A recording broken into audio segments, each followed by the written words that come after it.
नमस्कार दोस्तों, ई विद्या क्लासेस में आप सभी का स्वागत है।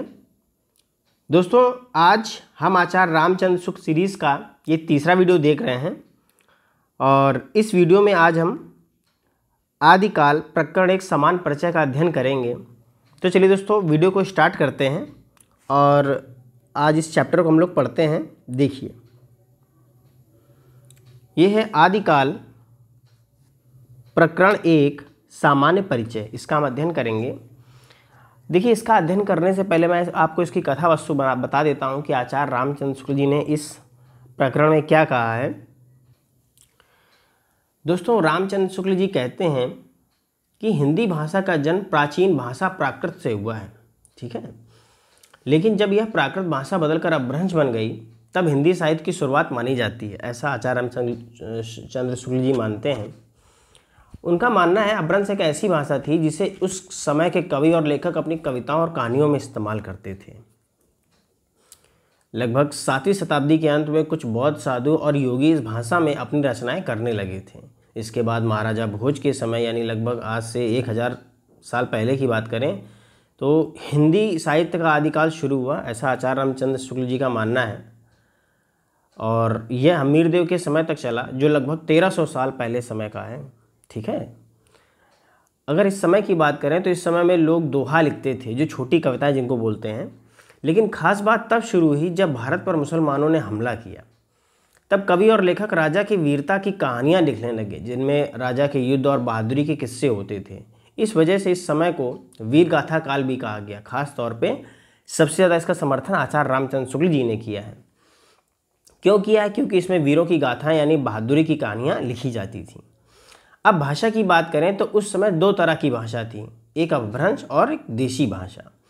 अपभ्रंश थोड़ी पुरानी थी, जो बोलचाल में इस्तेमाल नहीं होती थी, लेकिन कवि इसे अपनी रचनाओं में प्रयोग करते थे।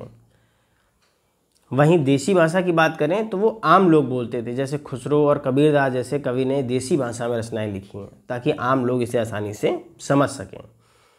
कवि विद्यापति ने तो दोनों भाषाओं में लिखा, अभी आप आगे पढ़ेंगे। अपभ्रंश में भी और देशी भाषा में भी उन्होंने कहा कि देशी भाषा मीठी लगती है, इसलिए लोगों को यह बहुत पसंद आई। धीरे धीरे हिंदी साहित्य में देशी भाषा का ज़्यादा प्रयोग होने लगा। तो दोस्तों, इस हिंदी साहित्य के आदिकाल प्रकरण 1 में हम देखेंगे कि हिंदी साहित्य का आदिकाल वो समय था जब हिंदी भाषा का विकास हो रहा था और कवि वीरता, धर्म और जीवन की बातें अपनी कविताओं में लिखते थे, ठीक है। तो चलिए दोस्तों, इसका हम अध्ययन करते हैं, यही आप इसमें पढ़ेंगे। तो अब मैं इसकी रीडिंग कर रहा हूँ लाइन बाय लाइन और आप ध्यान देंगे। यह लिखा है, प्राकृत की अंतिम अपभ्रंश अवस्था से ही हिंदी साहित्य का आविर्भाव माना जा सकता है। उस समय जैसे गाथा कहने से प्राकृत का बोध होता था, वैसे ही दोहा या दूहा कहने से अपभ्रंश या प्रचलित काव्य भाषा का पद्य समझा जाता था। अपभ्रंश या प्राकृताभास हिंदी के पद्यों का सबसे पुराना पता तांत्रिक और योग मार्गी बौद्धों की सांप्रदायिक रचनाओं के भीतर विक्रम की 7वीं शताब्दी के अंतिम चरण में लगता है, ठीक है। मुंज और भोज के समय संवत 1050 के लगभग तो ऐसी अपभ्रंश या पुरानी हिंदी का पूरा प्रचार शुद्ध साहित्य या काव्य रचनाओं में भी पाया जाता है। अतः हिंदी साहित्य का आदिकाल संवत 1050 से लेकर संवत 1375 तक, अर्थात महाराजा भोज के समय से लेकर हमीरदेव के समय के कुछ पीछे तक माना जा सकता है। बहुत ही महत्वपूर्ण लाइन है जो आचार्य रामचंद्र शुक्ल जी मानते हैं कि देखिए, उन्होंने ये माना है कि हिंदी साहित्य का आदिकाल संवत 1050 से लेकर संवत 1375 तक, अर्थात महाराजा भोज के समय से लेकर हमीरदेव के समय के कुछ पीछे तक माना जा सकता है। यद्यपि जनश्रुति इस काल का आरंभ और पीछे ले जाती है और संवत 770 में भोज के पूर्व पुरुष राजा मान के सभासद पुष्य नामक किसी बंदी जन का दोहा में एक अलंकार ग्रंथ लिखना बताती है। ये शिव सिंह सरोज के आधार पर बताया गया है, पर इसका कहीं कोई प्रमाण उपलब्ध नहीं है, ठीक है। इसलिए इस बात में ज़्यादा दम लगता नहीं है। आगे देखते हैं, रामचंद्र शुक्ल जी लिखते हैं, देखिए, हाँ, इसको और बड़ा कर लेते हैं। आदिकाल की इस दीर्घ परंपरा के बीच प्रथम 150 वर्ष के भीतर तो रचना की किसी विशेष प्रवृत्ति का निश्चय नहीं होता है। धर्म, नीति, श्रृंगार, वीर सब प्रकार की रचनाएं दोहों में मिलती हैं। इस अनिर्दिष्ट लोक प्रवृत्ति के उपरांत जब से मुसलमानों की चढ़ाइयों का प्रारंभ होता है, तब से हम हिंदी साहित्य की प्रवृत्ति एक विशेष रूप में बनती हुई पाते हैं। राजाश्रित कवि और चारण जिस प्रकार की नीति, श्रृंगार आदि के फुटकल दोहे राजसभाओं में सुनाया करते थे, उसी प्रकार अपने आश्रयदाताओं राजाओं के पराक्रम पूर्ण चरित्रों या गाथाओं का वर्णन भी किया करते थे। यही प्रबंध परंपरा रासो नाम से पाई जाती है, जिसे लक्ष्य करके इस काल को हमने वीरगाथा काल कहा है। दोस्तों, रामचंद्र शुक्ल जी का ये मानना है कि ये काल अपने जो कवि और लेखक हुआ करते थे, अपने आश्रयदाताओं अर्थात जिन राजाओं के यहाँ आश्रय पाते थे, उनकी वीरता की गाथा लिखने में व्यतीत करते थे। इसीलिए इस काल को क्या कहा गया? रासो। यहाँ रासो नाम परंपरा रासो के नाम से जानी जाती है, जिसे इसी को लक्ष्य करके रामचंद्र शुक्ल जी ने इसका नाम वीरगाथा काल इस समय को रखा है इसका।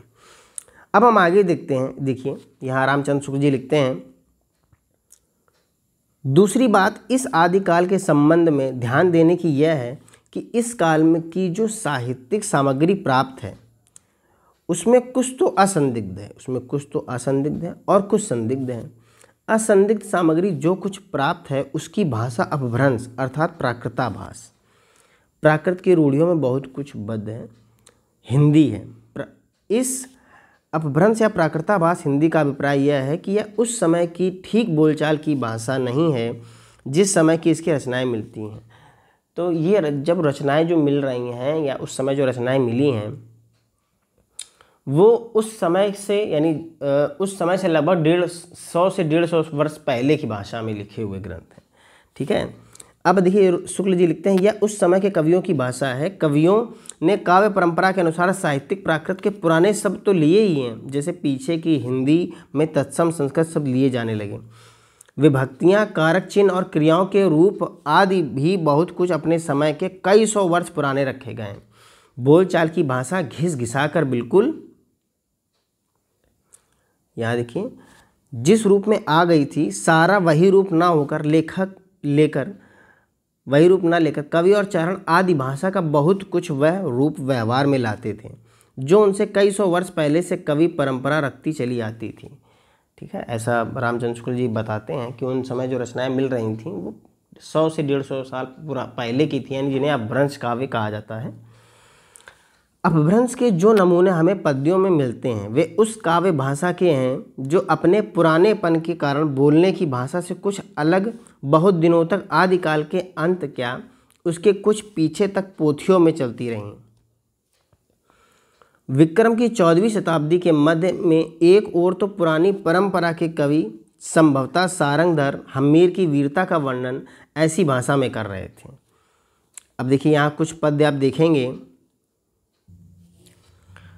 पंक्तियां हैं दोस्तों। चले बीर हम्मीर पाभर मेड़ी कंपई, दिगमगढ़ अंधार धूली सुर्र अच्छई।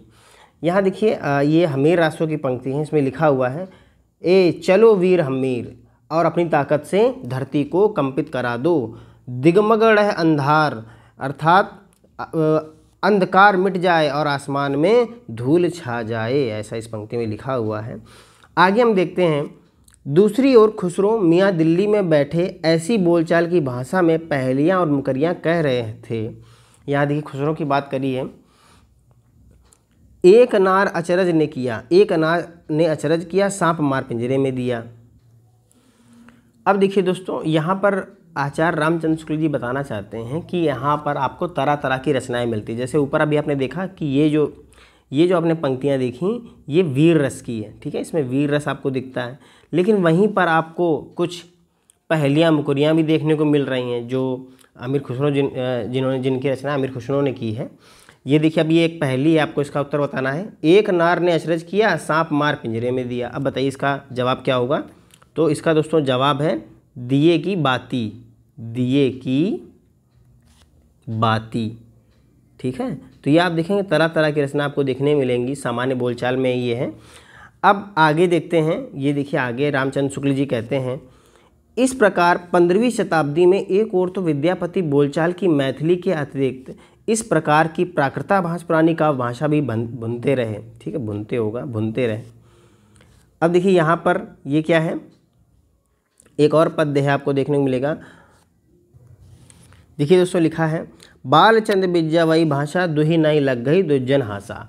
अर्थात बालक के समान बोलिए जिस पर आपके दुर्जन यानी दुर्जनों का कोई भी प्रभाव ना पड़े। ठीक है, और दूसरी ओर कबीरदास अपनी अटपटी बानी इस बोली में सुना रहे थे। अब देखिए कबीरदास क्या लिखते हैं, यहाँ देखिए, अब देखिए लिखा है अगिन जो लागी नीर में कंदो जालिया झारी उत्तर दक्षिण के पंडिता रहे बिचारी बिचारी। अर्थात पानी में, देखिए पानी में आग लग गई है जिससे जलते हुए पेड़ पौधे जलियो झारिया, अर्थात पेड़ पौधे जल रहे हैं। उत्तर दक्षिण के पंडित इस समस्या का विचार मतलब कर रहे हैं, बिचारी इस समस्या का विचार में डूबे हुए हैं और उनको कोई भी इसका जवाब नहीं मिल रहा है कि यह किस तरह हो रहा है। तो आप देख रहे हैं कि यहाँ तरह तरह की आपको रचनाएं मिल रही हैं। मैथिली जी की भी रचना, कबीरदास जी की भी रचना और अमीर खुसरो की, वहीं आप रासो ग्रंथ भी इसी समय काल में देख रहे हैं। आगे रामचंद्र शुक्ल जी लिखते हैं सारांश यह कि अपभ्रंश की यह परंपरा विक्रम की 15वीं शताब्दी के मध्य तक चलती रही। एक ही कवि विद्यापति ने 2 प्रकार की भाषा का व्यवहार किया है, पुरानी अपभ्रंश भाषा का और बोलचाल की देसी भाषा का। इन दोनों भाषाओं का भेद विद्यापति ने स्पष्ट रूप से सूचित किया है। देसिल बाना सब जन मिठा तय तैसन जपौ अब हट्टा। अर्थात देखिए आप आगे देखेंगे, अर्थात क्या है, देसी भाषा बोलचाल की भाषा सबको मीठी लगती है, इससे वैसा ही अपभ्रंश देसी भाषा मिला हुआ मैं कहता हूँ। विद्यापति ने अपभ्रंश से भिन्न प्रचलित बोलचाल की भाषा को देसी भाषा कहा है। अतः हम भी इसी अर्थ में इस शब्द का प्रयोग कहीं कहीं आवश्यकता अनुसार करेंगे। इस आदिकाल के प्रकरण में पहले हम अपभ्रंश की रचनाओं का संक्षिप्त उल्लेख करके तब देसी भाषा की रचनाओं का वर्णन करेंगे। ठीक है, तो दोस्तों आपने देखा होगा इस प्रकरण में आचार्य रामचंद्र शुक्ल जी आपको यही बता रहे हैं कि हिंदी भाषा का विकास किस तरह से हो रहा था। ठीक है, किस प्रकार की रचनाएं मिल रही थीं और कवि किन किन तरह के अपने लेख लिख रहा था, किन किन तरह की रचनाएं लिख रहा था, यही सब आप इसमें देखेंगे।